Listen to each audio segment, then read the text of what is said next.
Supreme court ने अपने एक ऑर्डर में कहा है कि स्पेशल मैरिज एक्ट की धारा 24 के तहत शादी को तोड़ने के लिए कोई भी समय सीमा निर्धारित नहीं की गई है। इसका मतलब ये हुआ कि आप शादी को खत्म करने के लिए कभी भी कोर्ट में अर्जी को लगा सकते हैं। इस बेंच में न्यायमूर्ति एल नागेश्वर राव और न्यायमूर्ति एम.आर. शाह थे। उन्होंने कहा कि एक बार जब कोई शादी टूट जाती है तो इसको कभी भी किसी भी समय घोषित किया जा सकता है।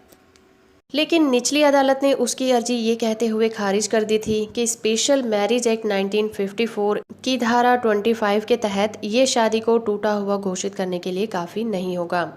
उसके साथ कोर्ट ने यह भी कहा कि जो उत्पीड़न है या फिर धोखाधड़ी है उसके सामने आने के 1 साल के बाद, यानी कि जब आपको पता चले कि आपका उत्पीड़न हो रहा है या फिर आपके साथ धोखाधड़ी हुई है, उसी 1 साल के अंतर्गत ही इसकी याचिका दायर की जानी चाहिए।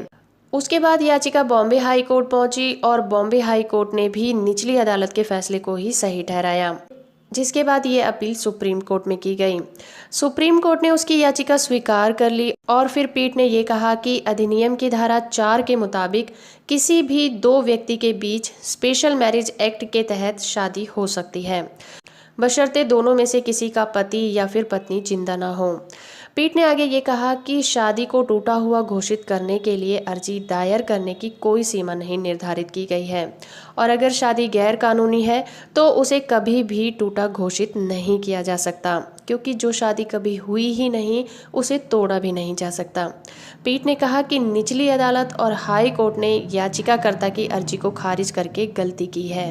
पीठ ने हाई कोर्ट के इस फैसले में दोष भी पाया और कहा कि पति और पहली पत्नी के बीच में रस्मी तौर पर तलाक हो गया है, क्योंकि हाई कोर्ट ने इस बारे में कोई विशेष मुद्दा नहीं बनाया है। इसके बाद कोर्ट ने कहा कि जो अभी प्रेजेंट का मामला है, ना तो इसमें कोई मुद्दा बनाया गया है और ना ही प्रतिवादी यानी कि जो पति है उसने इस बात का कोई सबूत पेश किया है कि उसके और उसकी पहली पत्नी के बीच रस्मी तौर पर तलाक हो गया है।